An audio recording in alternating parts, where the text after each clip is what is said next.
I see the way the world is changing. I see the way the Chancellor is fixing the economic foundations after the 14 years of failure under the Conservative government, and I have to say to the House, I have no doubt that we will meet our ambition to hit 3% of spending on defence in the next Parliament. It is something that the Prime Minister this morning reinforced. He said that the SDR can be delivered because our commitment to 2.5% was built into the terms of reference. And he said this morning, we are committed to spending what we need to deliver this review. He talks about unfunded promises. He knows about unfunded promises. His drone strategy was unfunded. It was 12 pages with more pictures than words. His munitions strategy was unfunded, and it was even unpublished. And his commitment, and his party's commitment to 2.5% on defence was never in government budgets. It was a gimmick launched 4 weeks before they called the election. They dither, we deliver. Mr. Speaker, on the Diego Garcia, I'll just say this to the Shadow Defence Secretary. This deal is a great investment in the defence and intelligence base that we share with the Americans. It is essential for activities that cannot be undertaken elsewhere, that we do not undertake with any other nation. It is a deal worth 0.2% of the defence budget. The US backed the deal, NATO backs the deal, Five Eyes backed the deal, Australia backs the deal, India backs the deal. So how, on this national security issue, have the opposition got themselves on the wrong side? Mr. Speaker, as far as this SDR goes, this is the defence moment of a generation. With threats increasing, defence spending rising, we have now a plan for transformation, a plan that will link the best of advanced technology with the heavy metal of our platforms, a plan that will drive the defence dividend to increase jobs and business support across the country, and a plan that puts people in defence right at the heart of our defence plans for the future, with increased pay, better housing and better kit to do the job to deter our adversaries in the future. During the Select Committee, Tamanjit Singh Desi. Thank you very much. Mr. Speaker, given the growing instability in Europe and beyond, and the fact that, amongst other things, the UK is the third most targeted nation on the planet in terms of cyber attacks, I wholeheartedly welcome the government's intention to turn the tanker around and increase focus on defence. However, the SDR is only as effective as the SR that will follow this month. So, to ensure that this strategic defence review does not befall the same fate as some of its predecessors, how confident is my right honourable friend, the Defence Secretary, that his and the Prime Minister's ambitions will be fully matched with a completely corresponding ambitious strategic defence review? So you stay. My honourable friend raises quite rightly the scale and nature of increasing cyber attacks this country faces. I have to say, Mr. Speaker, I was taken aback when I had the privilege of taking this job 10 months ago to find that in the last year, defence across the piece has been subject to over 90,000 cyber attacks that can be linked directly to other states. That's why in this SDR we pick up the recommendation to establish a new cyber command so that we can build on the pockets of excellence that are there across defence, and we can make sure that we are able more effectively, both to defend and to use offensive cyber in order to deter those attacks in future. And in terms of the funding, let me just say to my honourable friend, it's an important moment for the government next week with the spending review, but the Prime Minister has settled the funding for defence. He did so in his statement in February. The Chancellor has already put an extra £5 billion into the defence budget this year. We will hit 2.5% of GDP 3 years before anybody expected us to. We have ambition to hit 3% in the next Parliament, and as the Prime Minister confirmed this morning, we will spend what is needed to deliver the vision of this strategic defence review over the next 10 years and beyond. Ellen Morgan, Liberal Democrat spokesperson. Thank you, Mr. Speaker. And I do thank the Defence Secretary for the advance sight of his statement, but although I'm more than disappointed that I only received the SDR 2 hours ago at 3:30 after the journalists. Now, hearing the Prime Minister absolutely right, we have entered a new era, one defined by international instability, geopolitical conflict and global uncertainty.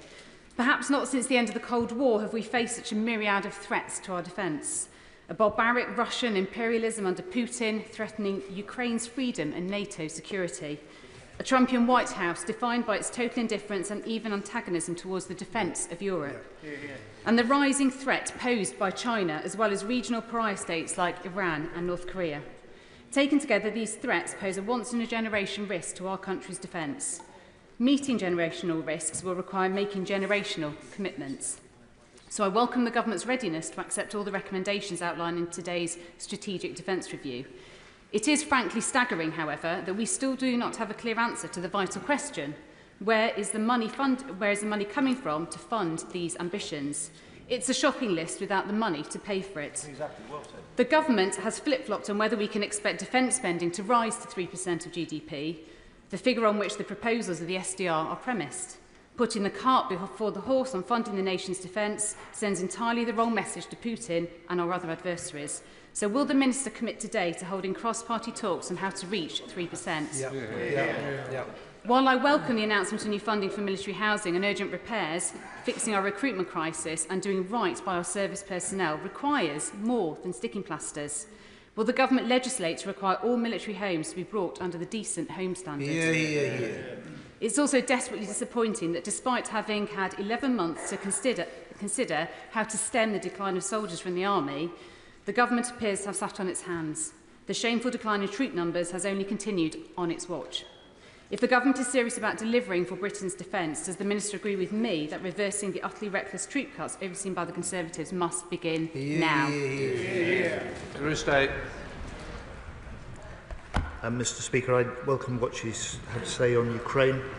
She'll recognise the way that this government has been supported by all parties in this House for the steadfast support that we've provided to Ukraine in fighting Putin's illegal invasion.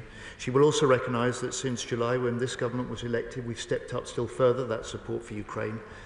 I hope she'll recognise the fact that we have also stepped up the leadership that the UK can offer on European security more widely. Stepping in to convene, and I chaired the first Ukraine support group after 26 meetings where the US led the way.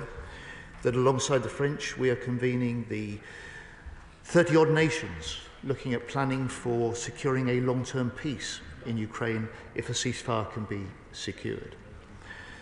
Madam Deputy, Mr. Speaker, this week at NATO, I will be continuing those discussions with defence ministers. On the SDR, this is a vision for the next 10 years and beyond. It can be delivered within the spending commitments this government has made. As the Prime Minister underlined this morning, they were baked into the terms of reference. They've been confirmed by the reviewers. And as he has said, we will spend what we need to deliver this spending review. And I am totally confident that we will meet the ambition of 3% in the next Parliament. On military homes, Mr. Speaker, she's right that for years, the scandal of making the families of those who serve live in substandard homes, often mouldy and damp, with leaking roofs and doors. We can change that.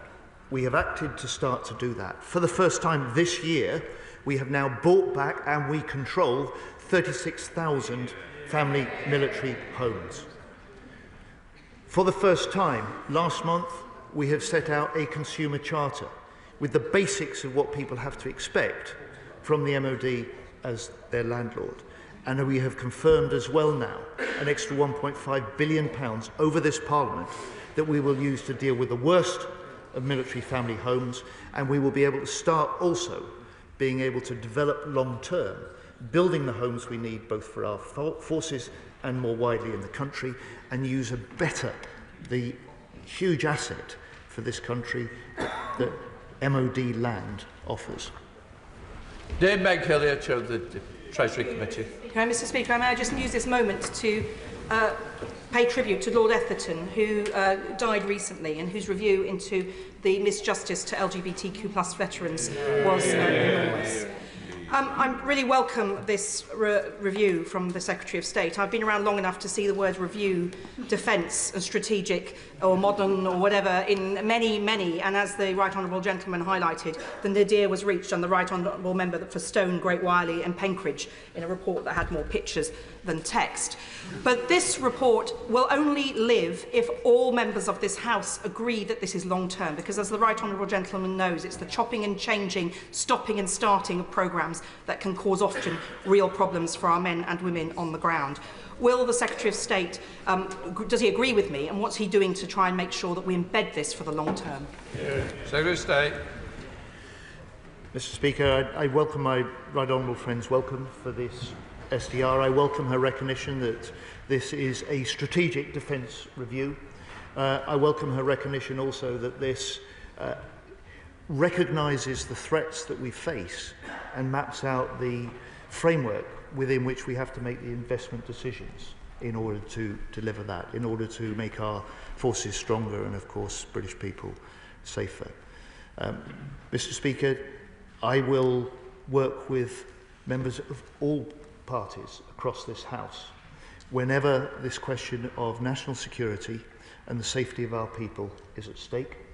I welcome her support, and I welcome for her chairwomanship of the Treasury Select Committee, and hope that she may take an interest in that committee, in the fact that at the heart of this SDR, at the heart of our plans, is to make the defence investment, the record defence investment that this government is now making into this country, something that just does not reinforce our national security, but that can drive economic growth, that can bring a defence dividend, that can drive the mission of this government to increase the level of economic growth and bring jobs, business and new tech to every part of the country. Part of the House, Edward Lee. History repeats itself. In 1935, we spent just 3% of national wealth on defence. Because we rearmed almost too late, we almost lost civilization, and by 1945, we were spending 52% of national wealth. Given that we are facing a crisis in Europe, an unparalleled Russian rearmament, almost as great as Germany in the 1930s, will the Secretary of State now do the right thing by history and commit to this House a firm commitment to 3.5%, not as an ambition, but by a set date? Secretary of State. Well, Mr. Speaker, I'm surprised the Right Honourable Gentleman, given the points he makes, has not welcomed two things. First of all, the historic increase in defence spending this government has already put in. An extra £5 billion in this, our first year in government alone. He'll remember when his party came to power in 2010, they cut defence spending by £2 billion in that year.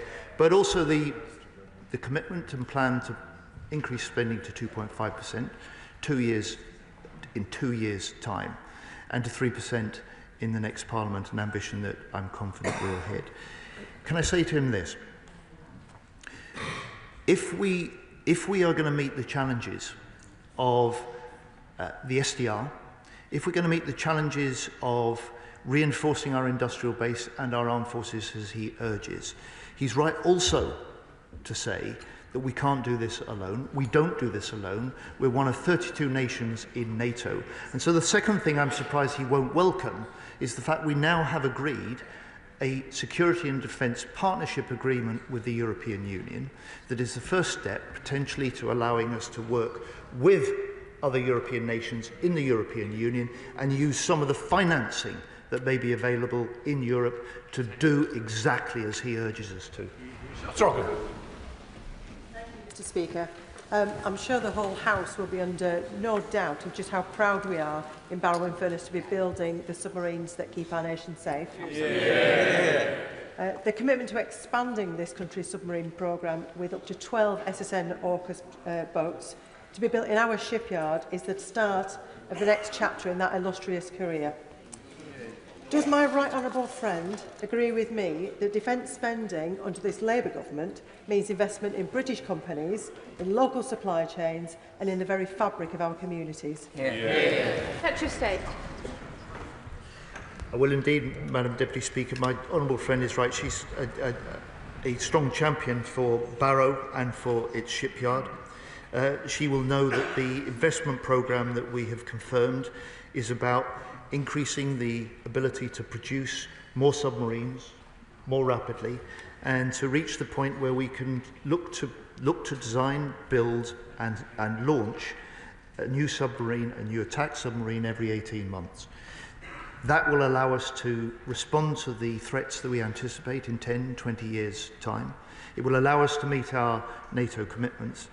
And we will succeed in doing this to the extent that we have a government ready to invest and we have a town in Barrow and a supply chain across the whole of the United Kingdom of proud workers willing to lend their professional expertise to this production and this most important mission, securing our nation's defences for the future, contributing to a stronger NATO and also reinforcing our ability to generate jobs and prosperity, including in Barrow.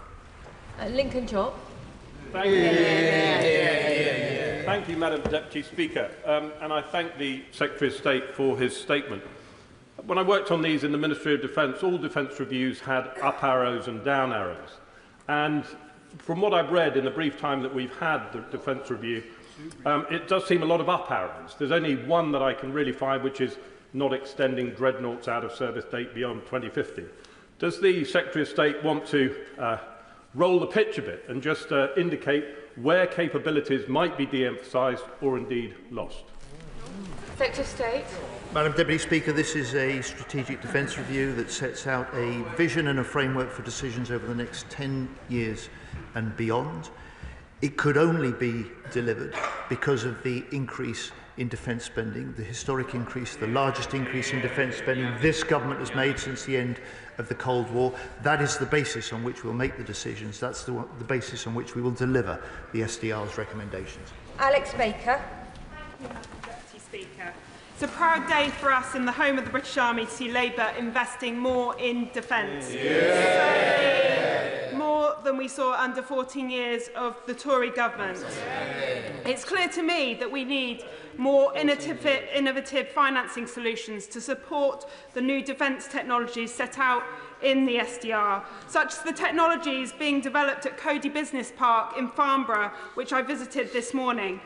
Will the Secretary of State support my campaign for a multilateral defence, security and resilience bank to help power more investment, jobs and opportunities in Aldershot, Farnborough and right across the country? Secretary of State. Madam Deputy Speaker, she is proud of the government, she's proud of the SDR, and I have to say we are proud of her as the first Labour MP ever for the town of Aldershot, the home of the British Army, and she serves that community and she serves the Army with great distinction as the town's MP. She is also doing some extremely valuable work on how we start to make sure that we can match the significant increase in public investment, taxpayers' investment in our defence, with more private sources of investment. And I'm following the work that she's doing in developing those ideas very closely, and I'm looking at them very closely as well, as I know my right honourable friend the Chancellor is too. Sir James Cleverly. Thank you, Madam Deputy Speaker. Like many in the House, I've only had the chance to skim read the SDR.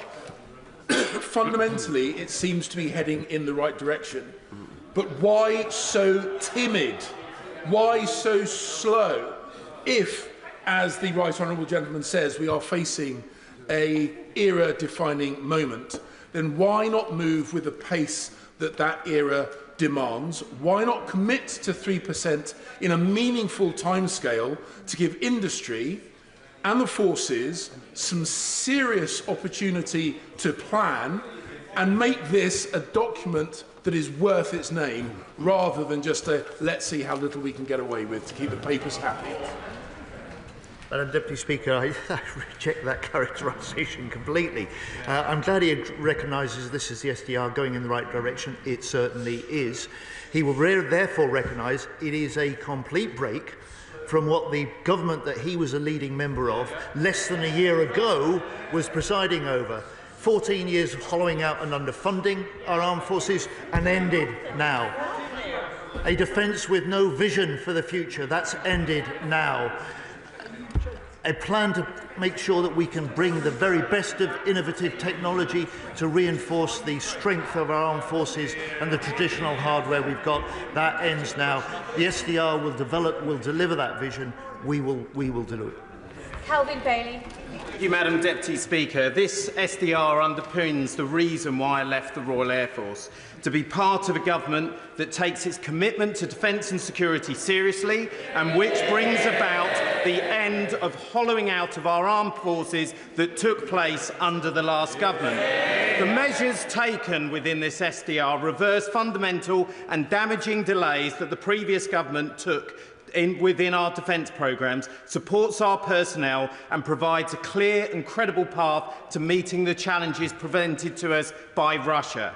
But in the words of General Barrons, the greatest threat to this SDR is in its delivery. So, can my right honourable friend provide us with an understanding of what measures are being put in place to ensure that we deliver the SDR and the defence proposition that undermines, that underwrites our defence and our security and prosperity? I'm very grateful to my honourable friend and the contribution he makes to debates in this House and to the determination of the Labour government to deliver this SDR. I said in my opening remarks, there cannot be investment without reform, and from day one, reform was a top priority for me as Defence Secretary. It does not bring photo opportunities and front pages, but potentially it brings the results that we need in the future. So we have set up a military strategic headquarters. We have the Chief of the Defence Staff for the first time now commanding the chiefs. We have a new National Armaments Director. We have a single investment budget. We have budgetary control now that was not there before. Madam Deputy Speaker, these are the ways, the reforms in place, the further reforms we will drive that the SDR reinforces and endorses. This is the way that we give ourselves the best chance to deliver the vision set out by the reviewers so ably in the Strategic Defence Review report.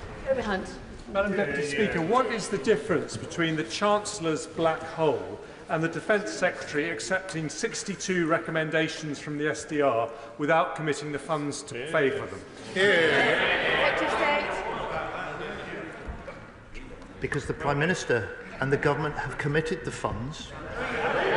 We've committed the funds. We've built them into the terms of reference that allow this Strategic Defence Review over the next 10 years and beyond to be delivered. That's the confirmed view of the reviewers. That's exactly what my job now as Defence Secretary will be to do. Fred Thomas. Speaker, and I strongly welcome the Secretary of State's support and his leadership in this time of increased threats. We saw over the weekend that Ukraine have managed to destroy, they say, as many as 40 Russian bombers deep inside Russia. That's at a value, they would say, of £5 billion, which is almost as much as we are raising the defence budget by. So we have to get after innovation, and this SDR does that. In particular, I wanted to ask the Secretary of State about page 59, talking about rapid commercial exploitation quickly. It mentions pulling the latest technology into operations, unlocking private equity and venture capital. My question is this: do we need to change the commercial competition laws within the civil service to allow that to happen, or can it already happen? We certainly have to change the procurement system. And the Chancellor and I have already announced at the spring statement the way that we will ensure that the sort of innovation that my honourable friend talks about can move from to contract far faster than we've done before, and that we can make sure that the sort of spiral development that the Shadow Defence Secretary first started to look at in government can actually be pursued and put in place. We will do that. It's part of the procurement reforms that we are bringing in place, because pace, as well as new innovation and new companies that have so much to offer, are part of how we do this in the future. Sir Smith. Madam Deputy Speaker, can I just say that Mark Rutte, head of NATO, the last few days said that all NATO nations must achieve 3.5% of GDP on defence spending. Now, I heard the right honourable gentleman, a man, by the way, I respect a lot, and he's known me for a long time in this House. I simply say to him, when he said on Saturday there is no doubt the UK defence spending will rise by 3% by 2034, I nodded in approval and thought, great, they've got a commitment. By Sunday, that appears not to be the case.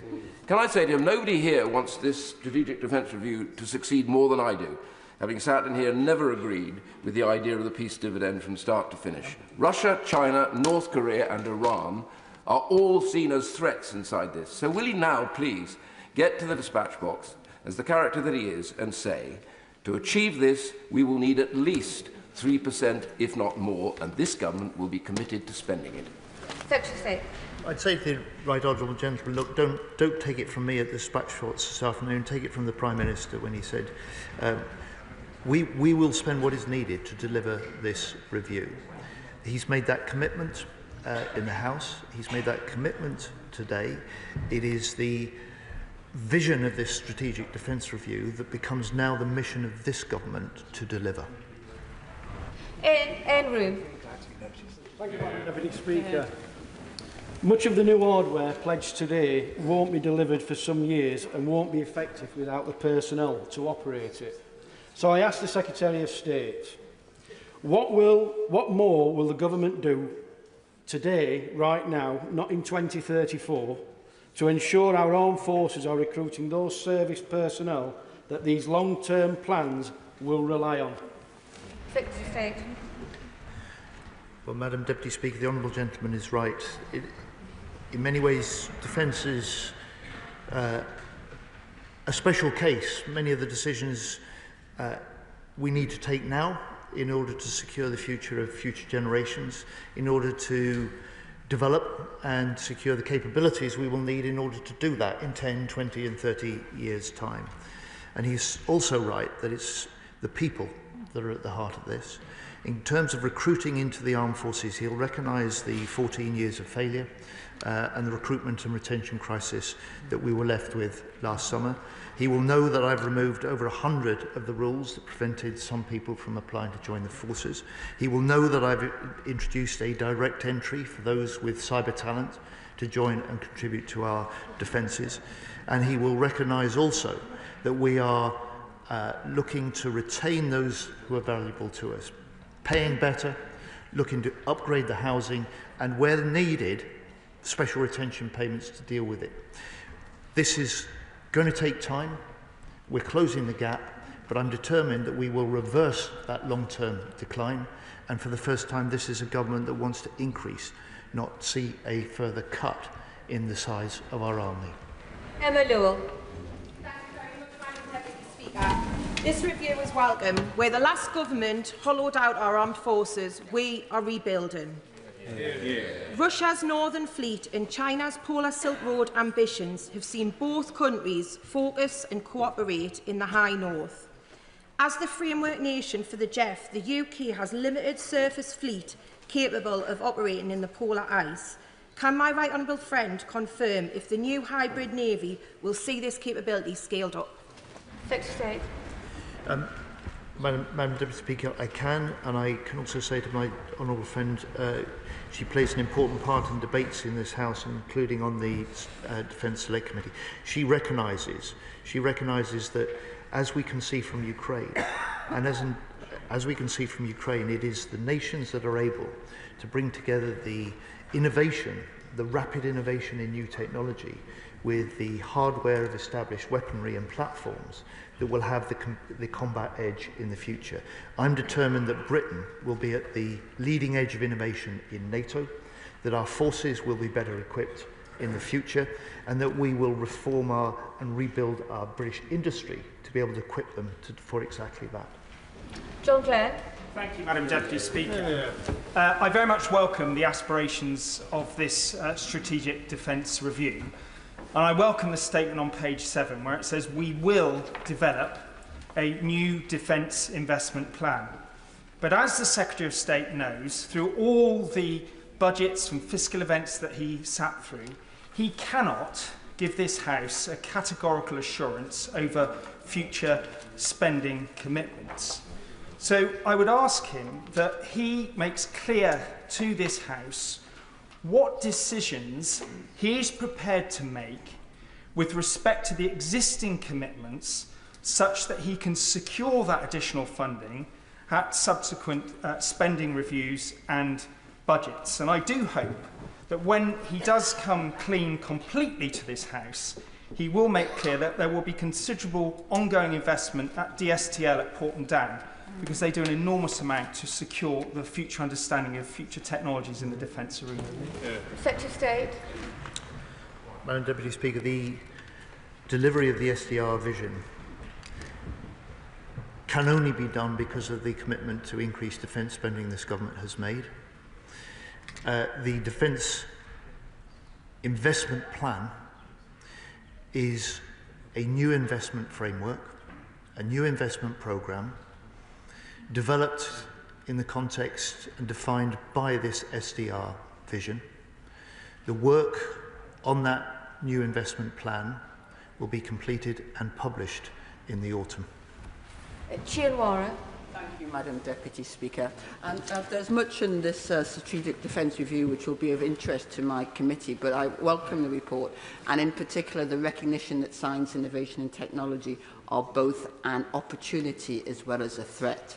Can he confirm that the numerous references to AI in the report are to a sovereign AI capability, whether publicly or privately developed? And Madam Deputy Speaker, having spent last week in Brunei as part of the Armed Forces Parliamentary Scheme, observing the amazing work of the Royal Gurkha Rifles, will he also confirm that despite this tilt back to NATO, he recognises the contribution and strategic importance of this base in the South China Seas? Secretary of State. Madam Speaker, my honourable friend is right. The NATO-first approach at the heart of this strategic defence review and the heart of this government's commitment to our collective deterrence and defence in the Euro-Atlantic is NATO first, but it's not NATO only. And so alliances and partnerships such as GCAP or AUKUS, partnerships that we have with other nations, remain important. On the question of innovation and the British base, she will recognise that as part of warfighting readiness, we require an industrial readiness. And that industrial readiness, that industrial deterrence that is part of preventing our adversaries from considering attacks against us, means that our companies must be able to innovate, they must be able to scale up production if we're faced with conflicts in the future. And that will be, if you like, a touchstone for the way that we will take many of the decisions as we invest in the future. Mike Martin. Thank you, Madam Deputy Speaker. This defence review gives us a long shopping list of technological advances: the cyber command, digital backbone, drones, AI, and this is right and proper. But the British military is tiny. Recently, the Select Committee heard that if we had to fight tonight, we could scratch together 5 ships and 30 planes. And the person who told us this was the former head of the MOD's own Strategic Net Assessment Office. So would the Secretary of State agree that the lesson from Ukraine is actually that to fight and win wars, you need to have a mass of force, a large force with tech that is good enough, rather than a small, perfectly formed, high-tech force? And is this lesson being heeded in the review? Short answer, yes. Longer answer, we do not fight alone. We do not plan to fight alone. We are a leading member of NATO, the 32-strong alliance that's never been bigger, never been stronger. And as we approach the NATO summit later this month, there will be a discussion about the capabilities that each of the nations contributes and develops in the years ahead, so that we can strengthen that collective deterrence, we can avoid the wars that we don't want to fight, and we can also strengthen our collective and our UK defence. Matt Weston. Thank you, Madam Deputy Speaker. Anyone who heard Carsten Breuer, Germany's Chief of Defence, speak at the weekend will have found his words deeply sobering. So can I congratulate my right honourable friend on the SDR, modernising our defence from Atlantic bastion to the transformation of our defence and a tech-driven approach. I particularly welcome the cyber and electromagnetic command, but he spoke of a stronger deterrence. Could he confirm there is a need now for stronger offensive cyber work by our forces?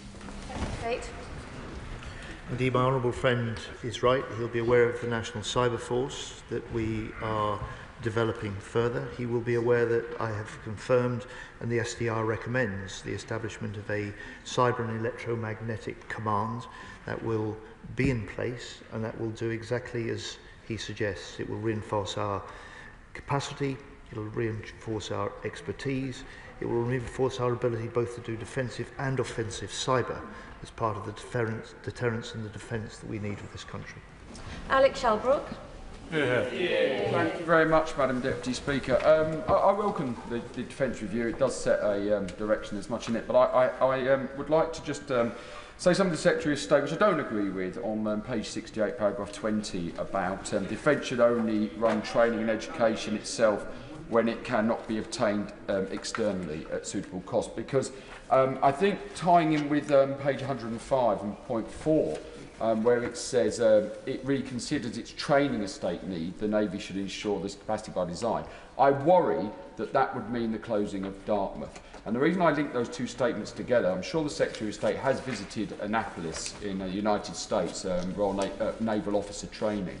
And the model they have there really is one that brings a real fellowship to people who want to stay in the armed forces because of all those things that are offered through those degrees, etc. So can I urge the Secretary of State to perhaps, when we have a further debate, I'll expand on those comments, but also give a reassurance that great institutions and buildings such as Dartmouth are not going to be closed under this review. Secretary of State. Madam Deputy Speaker, this SDR and the plans that will follow will only build further on the proud professional tradition and reputation of our Navy, our RAF and our Army training. And I say to the Honourable Gentleman, I look forward to the further debates that he promises. Thank you, Madam Deputy Speaker. Can I welcome the calm assurance that my right honourable friend has brought to the House today? Our country is safer and stronger for the decisions that he has announced today. Yeah. But if we are to be more prosperous too, then we will need clear objectives for the spending that he has announced to drive more jobs, more innovation and more economic growth here in our country. Will he set out clear targets for each of those objectives when he brings forward the Defence Industrial Strategy a little bit later on this year? Secretary of State. Madam Deputy Speaker, I will take my right honourable friend's well-informed observations into account. I will take the observations of his Select Committee into account. I welcome the attention that he has given to this as we develop our thinking for the Defence Industrial Strategy. Kirsty Blackman. There's a serious lack of answers here. Apparently there's going to be further clarity in the forthcoming Defence Industrial Strategy, Financial Services Strategy, Defence Diplomacy Strategy, Reserve Personnel Strategy, Defence Housing Strategy and Defence Estate Optimisation Programme. And he can't even provide clarity on where the money's coming from. Can the Secretary of State provide some answers on what on earth they've spent the last year reviewing? Madam Deputy Speaker, we've spent the last 10 months delivering for defence. We put in place the largest increase in defence spending since the end of the Cold War. We've given the armed forces the biggest pay rise for more than 20 years. We've devoted £1.5 billion now to increasing the standard of armed forces housing, and we bought back 36,000 military homes. We've invested in stronger veteran support.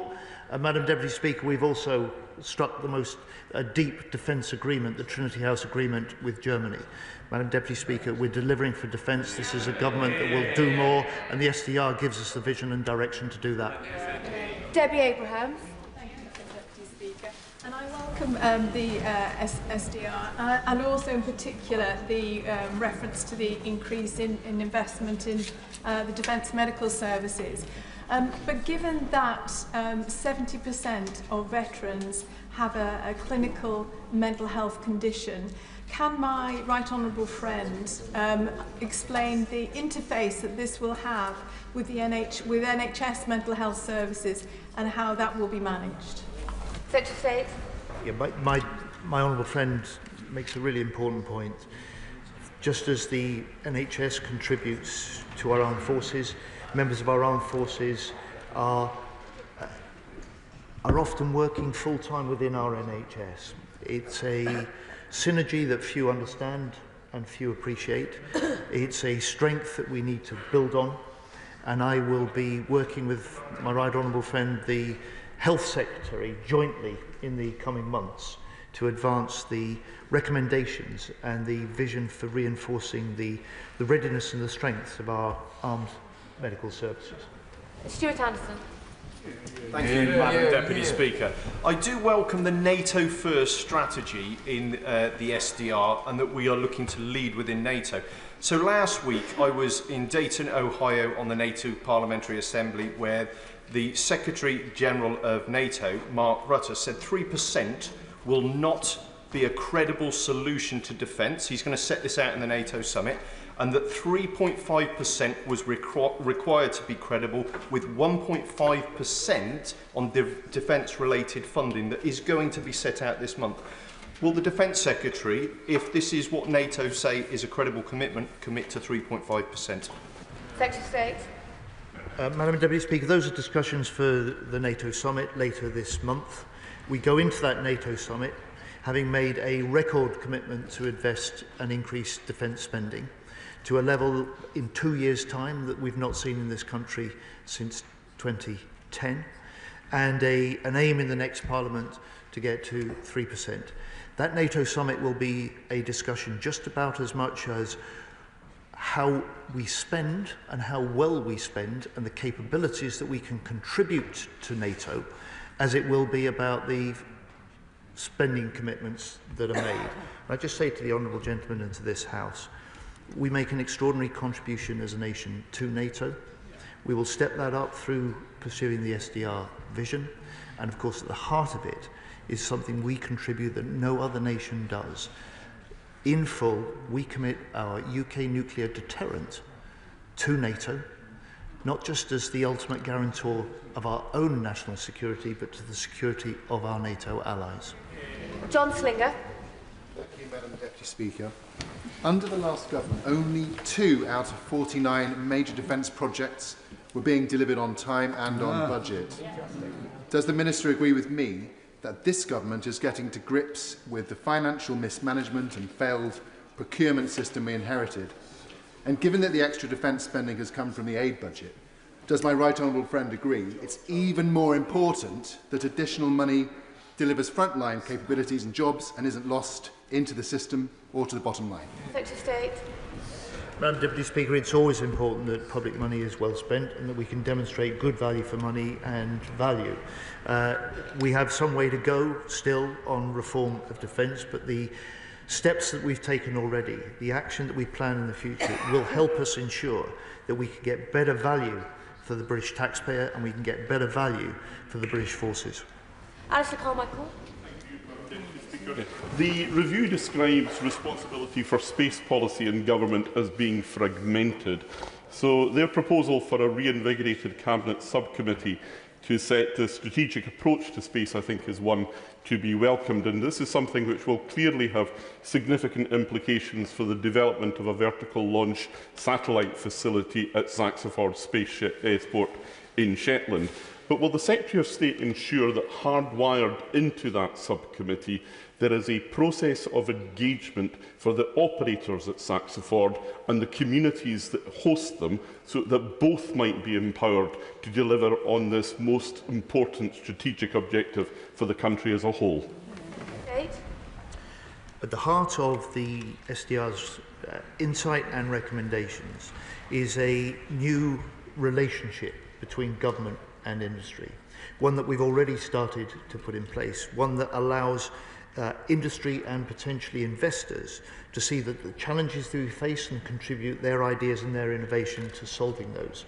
That will be applied just as much in space as it will in other areas of new capabilities that we need to develop. Speaker, the procurement system that my right honourable friend inherited from the party opposite is in chaos.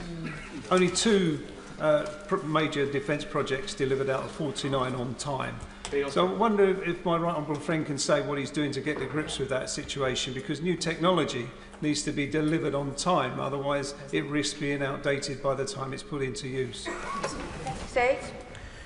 My honourable friend is right, and he's sitting next to my right honourable friend there, who chaired the Public Accounts Committee that branded and quite rightly saw the defence procurement system as broken. It's a measure of the extent of the reform, the overhaul that is required. We've begun that and we will complete that. Thank you, Madam Deputy Speaker. Recommendation 26 sensibly calls for the expansion of in-school cadet forces. So will the Defence Secretary now work with the Department for Education to reverse their penny-pinching cuts and reinstate the school staff instructor grants to help extend cadet forces into more state schools? We will indeed work with the Department for Education in delivering this recommendation and this ambition.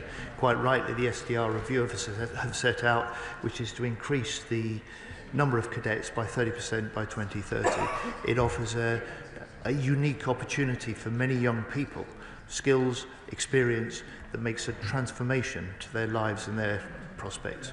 Harry Moon.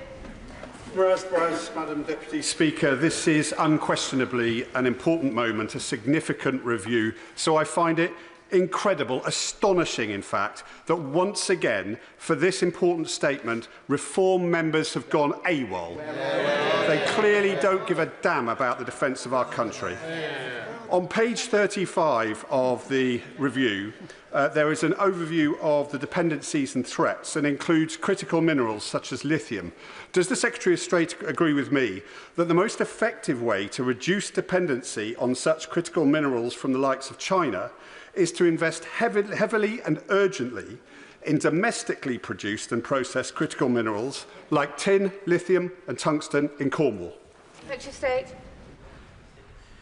Well, Madam Deputy Speaker, I'm not sure whether the honourable gentleman has tin, lithium and tungsten mines in his own constituency, but he's quite right to point to those natural reserves in this country, in Cornwall, and he makes a very powerful case to this House this afternoon. Gavin Robinson.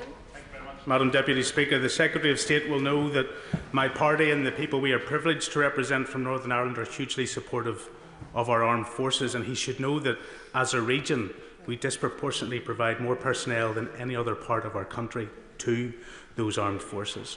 I was encouraged to hear him talk about every region and nation of the United Kingdom benefiting from this SDR, but whilst we heard about Derby and Govan and Barrow, there was a slight omission about Northern Ireland. Now, the Secretary of State knows how pivotal companies in my constituency were for Ukraine in their initial phase of defence with NLAW and more laterally Star Street. Can he confirm that Northern Ireland will indeed benefit from strategic and significant investment? Secretary of State. I can indeed, Madam Deputy Speaker, and the Right Honourable Gentleman knows it is already as a result of decisions this government has taken, not least the LMM missiles that are produced in his constituency, which we are ramping up to deliver more to Ukraine during this year. And I say to him, the £6 billion that I've announced in munitions for this next 5 years, which will include another 6 munitions and explosives factories. I hope he will welcome that, because he will know, just as in Northern Ireland, Scotland, Wales and England, the munitions production is already the source of skilled jobs, long-term jobs, well-paid jobs, trade unionised jobs, and something I know he will welcome for the future as well. Nick Smith. Thank you, Madam Deputy Speaker. The importance of good cybersecurity is referenced throughout the SDR. It is critical for our defence. Now, in Ebervale College, there's an excellent course in this sector. So to address this threat, can the Secretary of State please advise how the government plan to get more young people into roles in cybersecurity for the future? State. Well, I'd encourage my honourable friend to take a hard look at the plans. The first recruitment is underway at the moment for this new direct entry of young people who've got gaming skills, coding skills, computer skills, the sort of skills that are invaluable for our armed forces in that wider mission of defending the country, and the direct entry route that our new cyber force recruitment is making available. And I know that there will be talented young people in his constituency that have a part to play, and I think an interest in helping the nation. Questions are very long and the answers are getting longer as well. We need to get many colleagues in, so can we please keep it short? Sir Julian Lewis. It's tempting to remind the Secretary of State of the 4.5% to 5% of GDP spent on defence by Conservative governments throughout the Cold War years of the 1980s.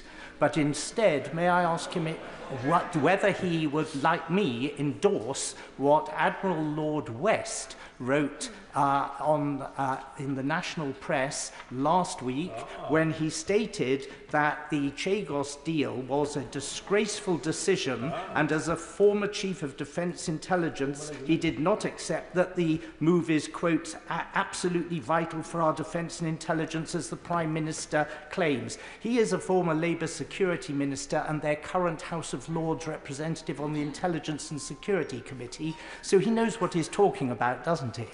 Secretary of State.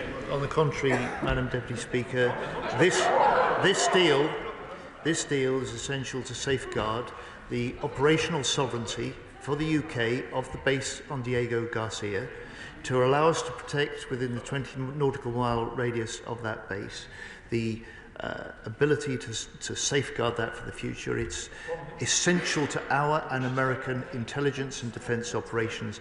It is a linchpin of that special relationship that we have between the US and the UK on intelligence and defence matters, that the Right Honourable Gentleman is always such a strong champion of.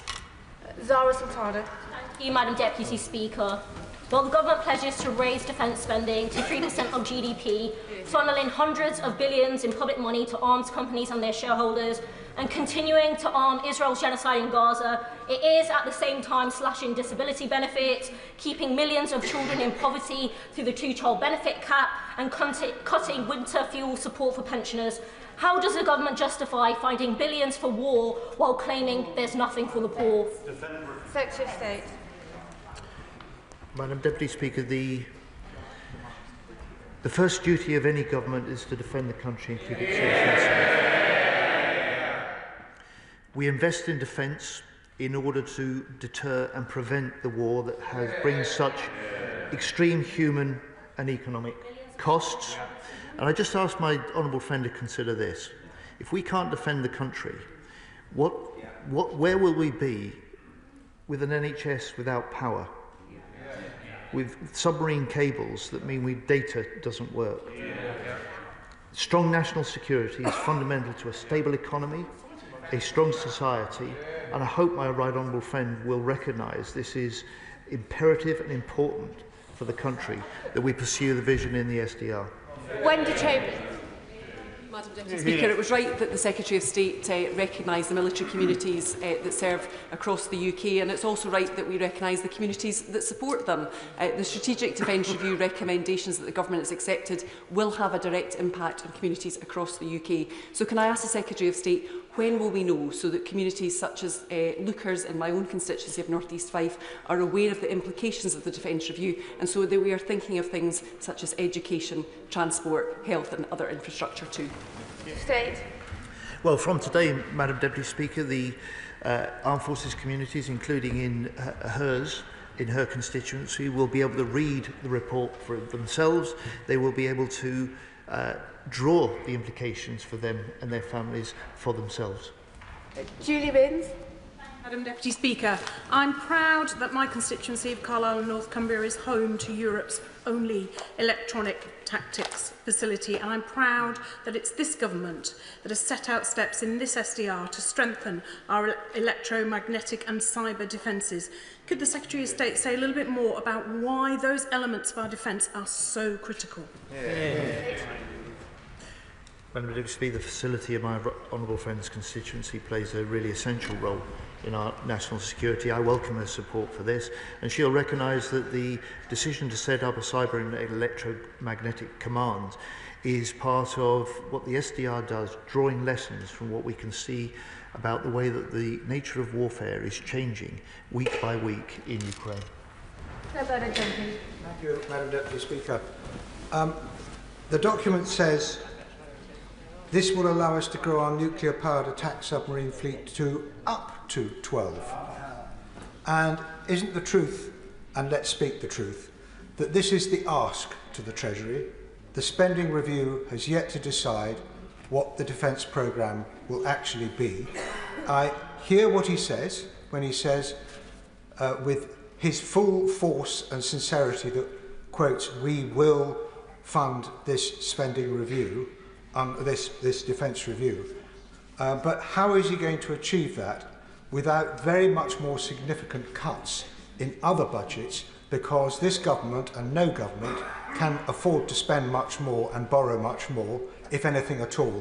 So how is he going to get the cuts through necessary to fund this big increase in defence spending beyond 3.5%, because we all know we're going to need more than that?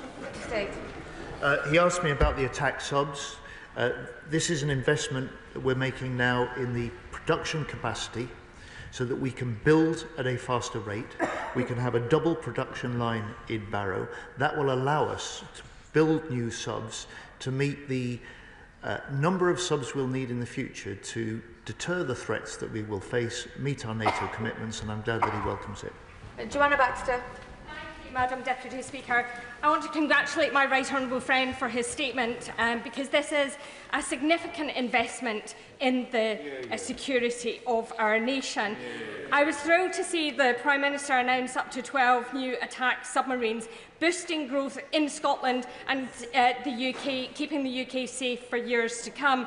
But I was astonished to read over the weekend that the SNP government in Holyrood is blocking investment in a specialist welding centre in Glasgow by withdrawing a £2.5 million grant. So can the Secretary of State confirm to the House, if the SNP continues to block the funding for this centre, will this Labour government step in?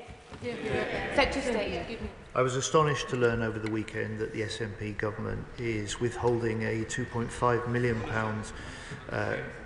support for Rolls-Royce to set up a specialist welding skills centre.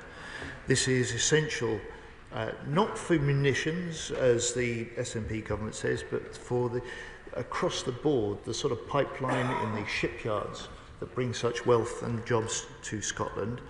And I can confirm to my honourable friend, if the SNP will not change their view, if they will not step in to make this skills centre possible, then we will. Dame Caroline Dinage.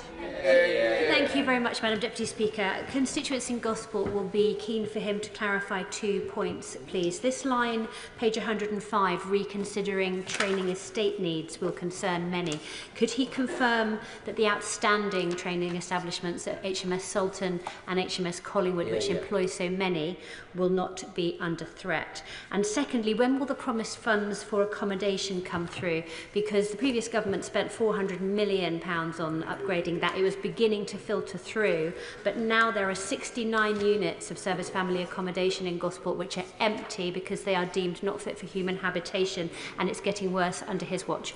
Secretary of State. Madam Deputy Speaker, we are doing further work on the nature and the needs for our defence estate. It's right that we do that. Because we have a long-term view now, we'll be able to take better long-term decisions on that. In terms of the 67 homes that she mentions, these are part of 8,000 family military homes which are empty at the moment, many because they're unfit for families to live in. I hope she'll welcome the 1.5 billion extra in this Parliament that we will create to overhauling the worst. I hope she'll also welcome the longer-term plan in the defence housing strategy that we will publish, because we can do much better, and we must do much better for our military families. Louise Jones. As a veteran and on behalf of my constituents in North East Derbyshire who are serving or have loved ones in the armed forces, can I just say how much I welcome the commitment to supporting armed forces personnel in this review. The recognition that we need to improve the defence medical services, the 1.5 billion for housing, and also the commitment for a second above inflation pay rise for our personnel, which means that for the first time in a long time, no member of our armed forces will receive less than the national living wage. And it was a shock that that was ever the case. It's shocking that that was ever the case. Will the Secretary of State agree with me that this shows, and while the Conservatives are the ones who left us in this mess, that Reform couldn't even bother to turn up, that this shows only Labour is the party for our armed forces personnel? My honourable friend is right. Labour is the party of defence. Labour is the party that will put defence people right at the heart of our plans for the future. Better pay, better housing, better kit to do the jobs that they serve and they volunteer to do to defend us all. Ellie Chowns. Thank you, Madam Deputy Speaker. This government seems to have confused security with spending more on weapons, but warheads don't buy a safer world. They make it more dangerous. So can I ask the Minister, instead of wasting 15 billion on nuclear warheads, weapons that must never be used and that should be as unacceptable as biological and chemical weapons, instead of wasting 15 billion on nuclear warheads at a taxpayer subsidy of more than £1 million per job created, why not spend that money instead on real security, which must involve defence and diplomacy and development? Real security, like decent housing and public services. Real security, like tackling the challenges of the climate crisis and pandemic preparedness. Secretary of State, Secretary, order, Secretary of State. We strengthen our armed forces to secure the peace, not to fight the war. We deter the attacks that we fear by being strong enough to defeat our enemies. And I say to the Honourable Lady, on our deterrent, this has helped keep the stability and peace in Europe for over 75 years. It has been the ultimate guarantee of our national security. It is what Putin fears most. And in NATO, we are the only nation, the only European nation that commits its deterrent in full to the protection of other NATO allies. We play a unique role, we make a unique contribution. I really would like the Honourable Lady to recognise that, even if she can't support it. Patricia Swallow. Thank you, Madam Deputy Speaker.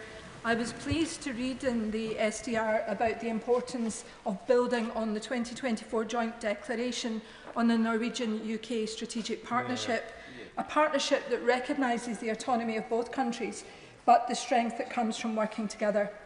Would my right honourable friend agree with me that this important partnership would be further strengthened if Norway decided to purchase the Type 26 frigates, the best frigates in the world, built in Govan and Glasgow South West and Scotstoun in my Glasgow West constituency?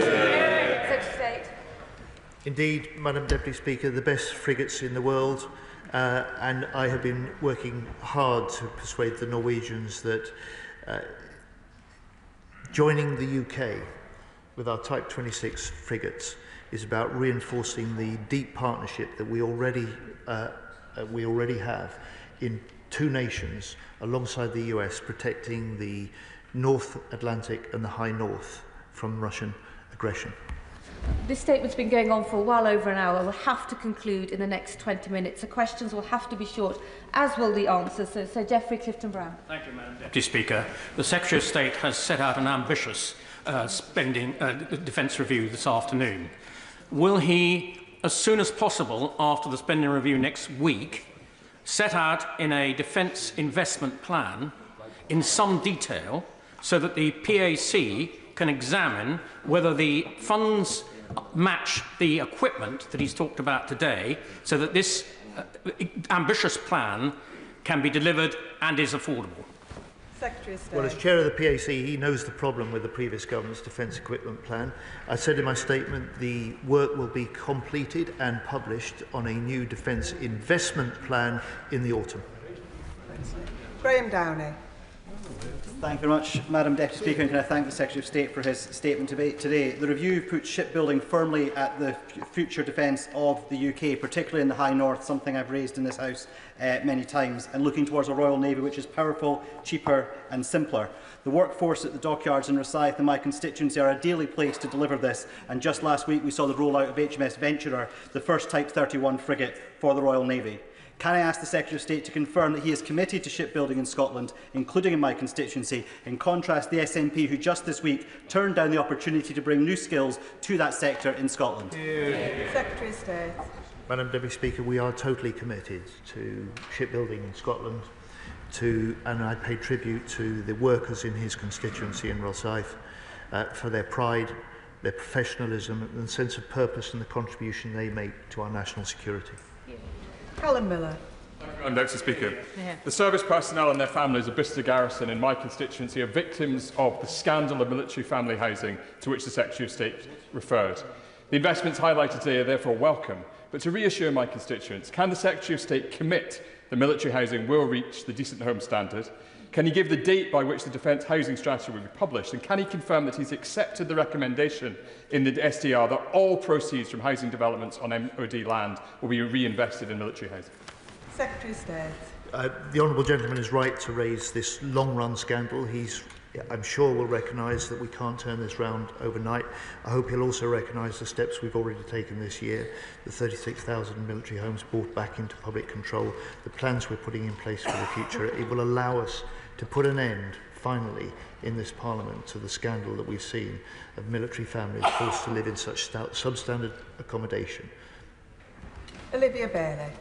Madam Deputy Speaker, can I warmly welcome the Secretary of State's confirmation that this government will invest £15 billion in the nuclear warhead programme at the atomic weapons establishment in my constituency. Not only is this crucial for national security, it will be transformational for Reading West and Mid Berkshire, supporting jobs and boosting our local economy.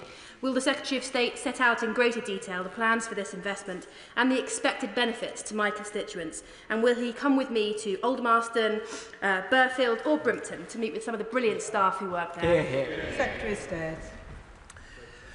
Madam Deputy Speaker, I will, and I'll look forward to that visit with my honourable friend, and she will know, as the constituency MP, both the essential and unique work that AWE undertakes, but she'll also know that it supports over 9,500 jobs, and she will recognise that defence dividend that can bring not just to her area but the wider supply chain from this increase in defence investment that this government is now making. Harriet Cross. Thank you, Madam Deputy Speaker. And while it's welcome that the SDR refers to the need for more routine protection of subsea cables and pipelines and maritime traffic, there's no specific mention for the same commitment to the protection of North Sea oil and gas platforms, rigs and SPSOs, which are just as important to our energy security, which is our national security, and can have much more catastrophic consequences if they were attacked. Will the Secretary of State confirm that these structures will be included in any plan for the routine securing and protecting of critical national infrastructure? Secretary of State. Yes. Catherine Atkinson. Our British fleet of submarines are the most awesome and lethal machines in the world. keeping the peace unseen and unheard below the waves for generations. And as my right honourable friend, the Defence Secretary, has said, the power in that punch comes from Derby's Rolls-Royce workers, which give them their nuclear reactor cores. Will the Defence Secretary tell members how we can be involved in the recommended National Endeavour public communications campaign to make absolutely clear how fundamental our at-sea deterrent is to our national security? Secretary of State. Madam Deputy Speaker, in many ways my honourable friend is doing exactly that this afternoon in the House by reinforcing the importance of this at the heart of our security, but also the importance of it to the jobs, the technology, the businesses, the supply chain, and the strength of the economic growth. And she is making the case that defence investment can drive economic growth, and we will make sure that it does. Paul Holmes. Thank you very much, Madam Deputy Speaker. I refer the House to my interest declared in the Register. Can I just push the Secretary of State on the answer he gave to my right honourable friend, the member for Gosport, about HMS Collingwood? My constituents will look for reassurance of making sure that has a long-term place in the defence estate. But can I also ask him about recommendation 40, which says the Royal Navy should explore alternative approaches to augmenting the Royal Fleet Auxiliary to deliver a balanced, cost-effective fleet that maximises the UK's warfighting capabilities. The RFA is already stretched, and I've been on visits to the RFA where they have told me that they are stretched with the operational requirements placed on them. Can I ask him, it sounds to me like that is a loss of operational independence, so will he commit to an expansion of the Royal Fleet Auxiliary consisting of ships that are purely managed by the Royal Navy under the Defence Estate? Secretary of State. Madam Deputy Speaker, we're proud of the Royal Fleet Auxiliary. They increasingly do tough jobs that in the past we would have expected the Royal Navy to undertake. Their role and contribution is under-recognised, and I'm keen to see their role reinforced, the recognition greater, and we will make sure that we do that as we pursue the SDR's vision. Rachel Maskell. Thank you, Madam Deputy Speaker. The 1st Division, headquartered in my constituency, impressed upon me the importance of our diplomacy and soft power and the excellence of the training which is provided to our armed forces. We've heard a lot about hard power today, but will he ensure that we put serious resources into that soft power, the diplomacy, which is so important at de-escalating risk, and also will he ensure that we continue that training in my armed forces city of York? Secretary of State. Madam Deputy Speaker, her city, the City of York, has a proud military history. She speaks strongly of it this afternoon. She's right to recognise the role of diplomacy alongside hard defence, but perhaps she also could do more to recognise the fact that defence, military and civilian defence personnel have an important diplomatic role to play alongside the Foreign Office, and one of the things we're doing is working much more closely together in this government compared to the way that we've seen Foreign and Defence Secretaries too often in the past at loggerheads rather than working cooperatively. Dr Caroline Johnson. Thank you, Madam Deputy Speaker. Madam Deputy Speaker, Sleaford and North Highcombe is the home to RAF Cranwell, RAF Digby, much of RAF Waddington and Beckingham training ranges. This defence review will be read with interest across the constituency. Many of my constituents serve in the armed forces, are veterans or work in the defence industry. Could the right honourable gentleman please confirm, firstly, will he give a commitment to the expansion of RAF Digby, which is currently planned, and secondly, will he ensure that he supports the Greater Lincolnshire Regional Defence Security Cluster, which was established in 2023? Secretary of State. Madam Deputy Speaker, I can't give her a commitment at the dispatch box today, but I can say to her that I take those arguments seriously. I hear what she has to say this afternoon, and she's speaking up for her area, and there has some great strengths in her part of Lincolnshire. Richard Bergen. Thank you, Madam Deputy Speaker. These 12 new nuclear-powered AUKUS submarines will almost double the UK's fleet of such submarines. Given these submarines are to be shared with non-nuclear Australia, doesn't this go against the UK's obligations under the Non-Proliferation Treaty? And as they are part of the AUKUS Treaty, a treaty with the USA, as well as Australia, and focused in the Asia-Pacific, doesn't this risk adding to the growing tensions developing between the USA and China and make us all less safe? Secretary of State. No and no. The AUKUS partnership is entirely consistent with the Nuclear Non-Proliferation Treaty and our obligations, and no, because it reinforces the regional stability and security, it reinforces regional deterrence, makes conflict less likely, not more likely. Sarah Dye. Madam Deputy Speaker, Leonardo, based just outside my constituency, has been left as the sole bidder for a major defence contract worth up to £1 billion. The project could contribute more than 12,000 jobs to the UK supply chain, including 1,500 skilled jobs, some of which would be in Glastonbury and Somerton. So could the Secretary of State confirm the timeline for decision-making on the procurement of the new medium helicopter? Secretary of State. Madam Deputy Speaker, I can confirm that the process is underway, that we're giving it our full attention, and we'll make any decisions as soon as we can. Luke Akehurst. Thank you, Madam Deputy Speaker. The Secretary of State will be aware that I've been raising concerns about the state of our air and missile defences. I welcome that in the SDR today that air and missile defence will be a key focus as we make the UK secure at home and strong abroad. Notwithstanding previously announced initiatives to bolster collaboration on air and missile defence with our allies, can the Secretary of State give us more detail on what conclusions the SDR drew on this vital aspect of national defence? Secretary of State. The SDR drew the conclusion that we need to take potential threats to our homeland more seriously than we have needed to do in the past. And that is the reason that I've made the commitment that we will invest £1 billion in this Parliament to further strengthen, especially radar, communications, the integration of our missile and air defence. But my honourable friend will appreciate this, that is part of the UK's air and missile defence is provided by our NATO allies, and we have great protection from the fact that our front line is not on the coast of the UK, but our front line with Russia is on the borders of the eastern flank. Jim Allister.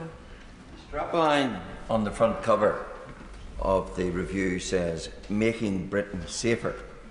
I trust the Secretary of State means making the United Kingdom safer.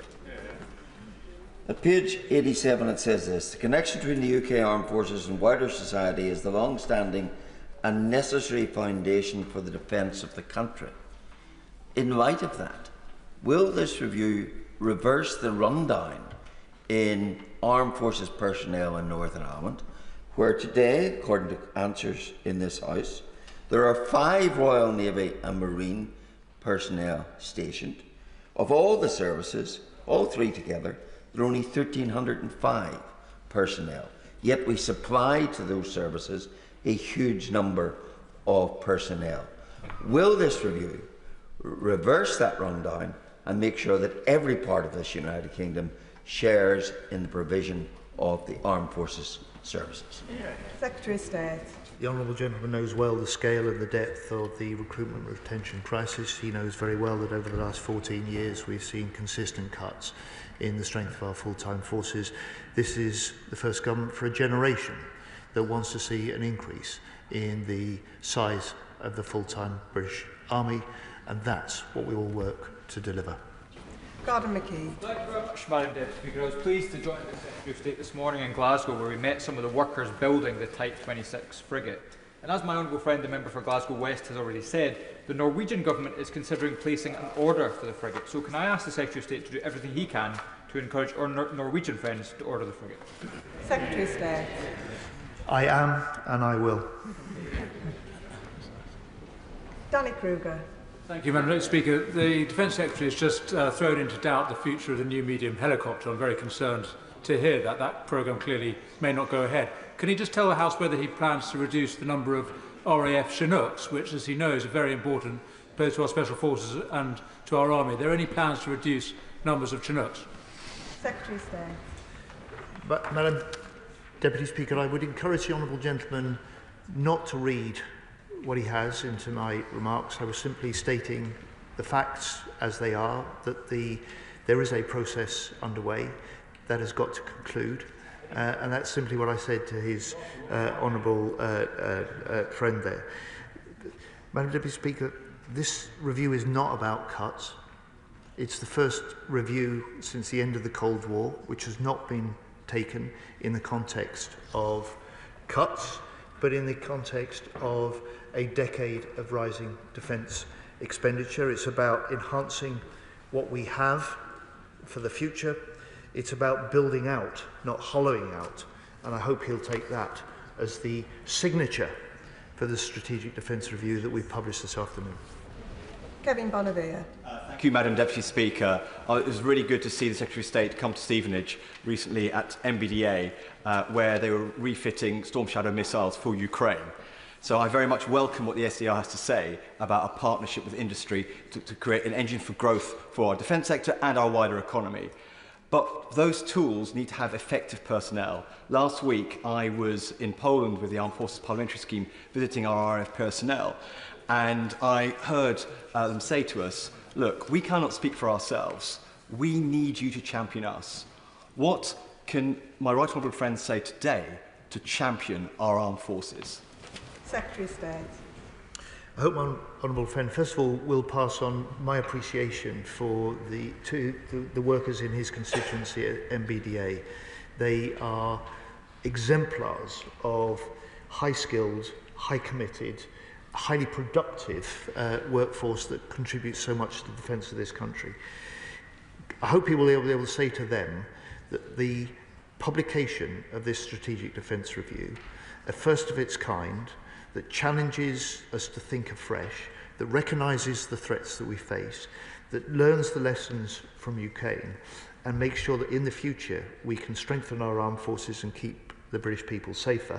I hope he'll recognise that this is a significant contribution that he urges on the government. Cameron Thomas. Thank you, Madam Deputy Speaker. In the last decade, China has expanded its military to a degree only matched since 1945 by the USSR in the Cold War era.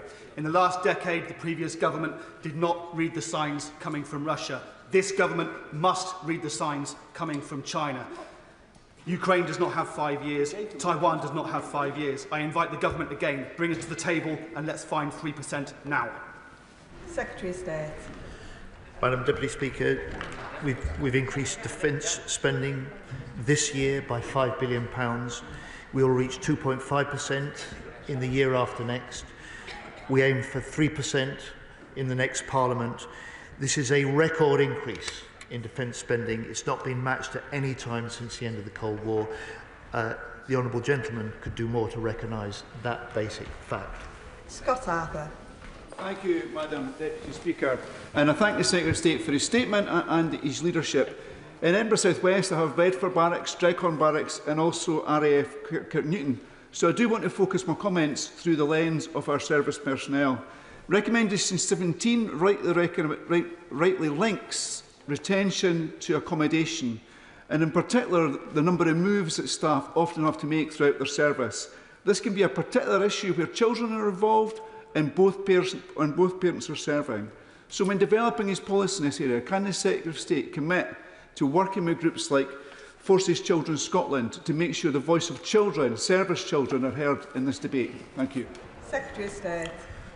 We will indeed, Madam Deputy Speaker, and my honourable friend makes a very powerful case for that organisation, but it's one among many.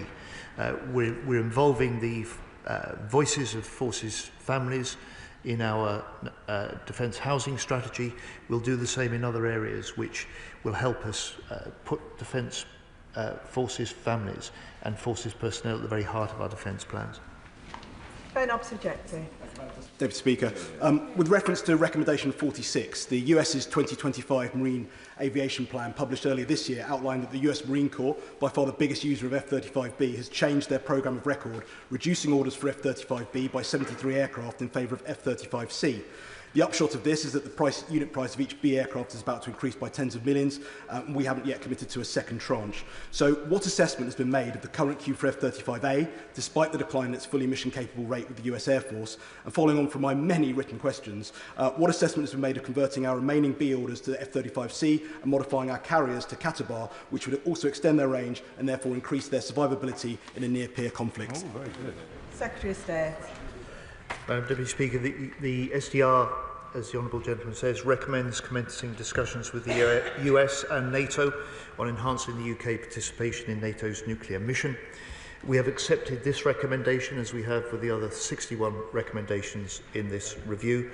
I will not comment in public on those discussions, but this is what putting NATO first looks like. Alan Gemmell. Thank you, Madam Deputy Speaker. Might I congratulate my right honourable friend on this excellent review and say, will he do all he can to use this new focus on British industry to choose Aralis as the replacement for the Hawk jet, meaning thousands of jobs in the UK, a final assembly, production and testing in my constituency in Prestwick, the opportunity for exports, the first British-built jet in 50 years, and our red arrows being British and Scottish. Secretary of State. Madam Deputy Speaker, I know my honourable friend will welcome the Strategic Defence Review and the reviewer's reinforcement of how valuable our British red arrows are to the nation, and he is making a very powerful case for the capacity to look for a replacement Hawk trainer in his own constituency. Madam Deputy Speaker, the SDR makes the commitment, sets the vision that allows us to say we will ensure that there is a defence dividend for the defence investments that we make in the future, that we will do more than we've seen under the previous government to direct British taxpayers' investment first to British jobs, British-based businesses, British innovation and British tech. Vicky Slade. Thank you, Madam Speaker. I rise to speak as a proud member of the Armed Forces Covenant family.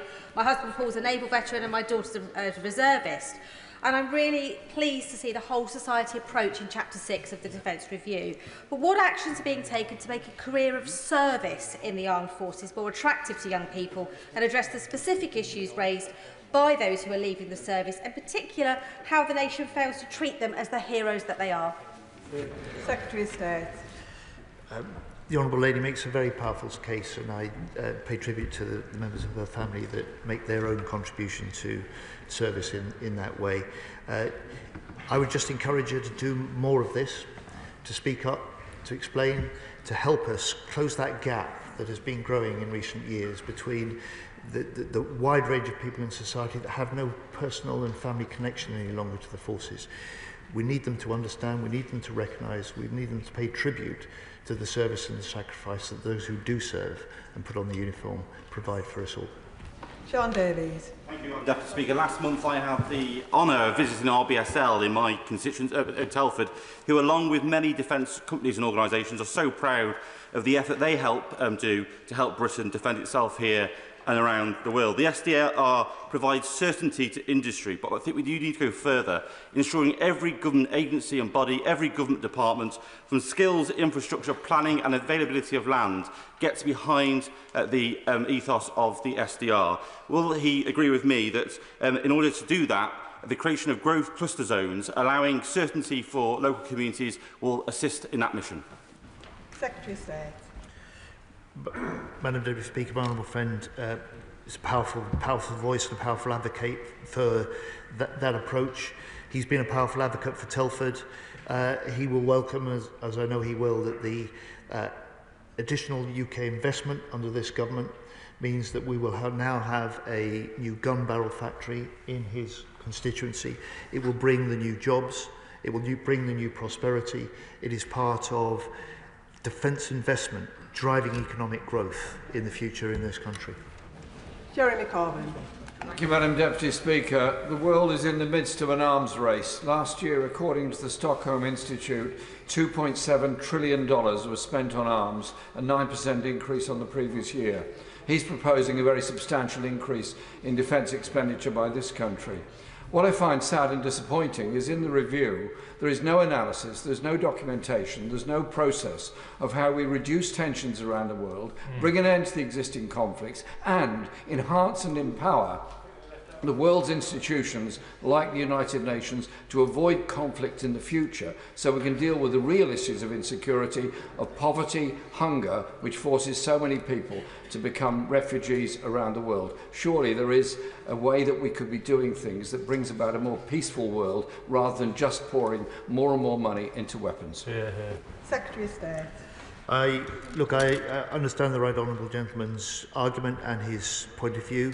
He overlooks the fact that this strategic defence review draws on over 8,000 submissions that were part of the material that they base their recommendations and their vision on. And I would simply say to the honourable gentleman, we deter those conflicts that have such massive human and economic costs by being strong enough to defeat those adversaries that would do us harm.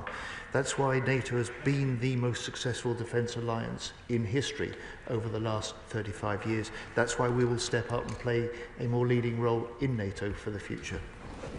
And the final question on this statement, Andrew Pakes. Madam Deputy Speaker, can I thank my right honourable friend for the statement and his leadership on this issue since we've come into government. Too many people will know that when it comes to defence, it's not just the money you spend, it's how that money is spent. And one of the challenges we saw under the previous government was that where investment went in, it did not create jobs and opportunities in the UK.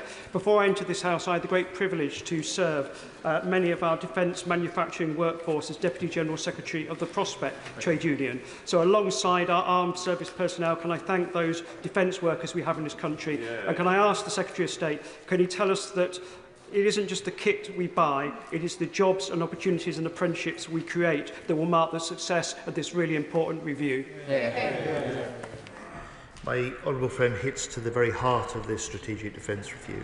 A different view of the investments we make, investments that will not just strengthen our armed forces, but that will help drive growth in our economy. And I pay tribute to Prospect and GMB and Unite, the members and the workers in the defence industry that contribute so much.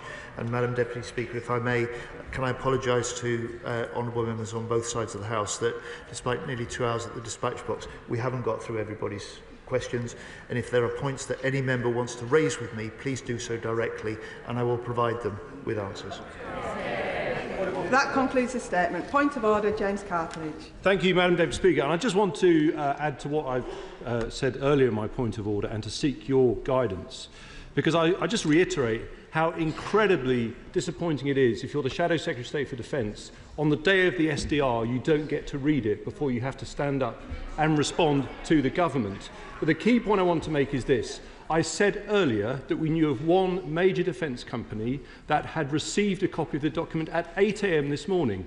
I've been told of another major prime, one of the largest, who received a copy at 8 a.m. this morning. That means that at the time that I was messaging the Minister for the Armed Forces, begging him to let us have a copy, and he was saying we couldn't, they were having breakfast reading the SDR. And now, you heard Mr. Speaker, he referred to the phrase skin in the game. He was very concerned about a document being given early in the morning to big defence companies that have skin in the game. Can you advise us on what more we can do to probe this point and hold the government to account on the issue of commercial sensitivity?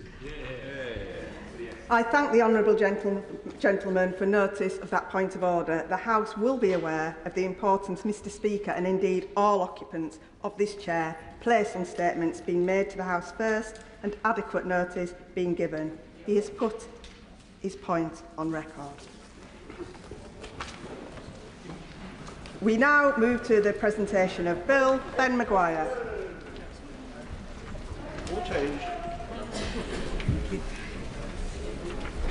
Short-term let planning permission bill. Second reading what day? Friday the 4th of July. Friday the 4th of July.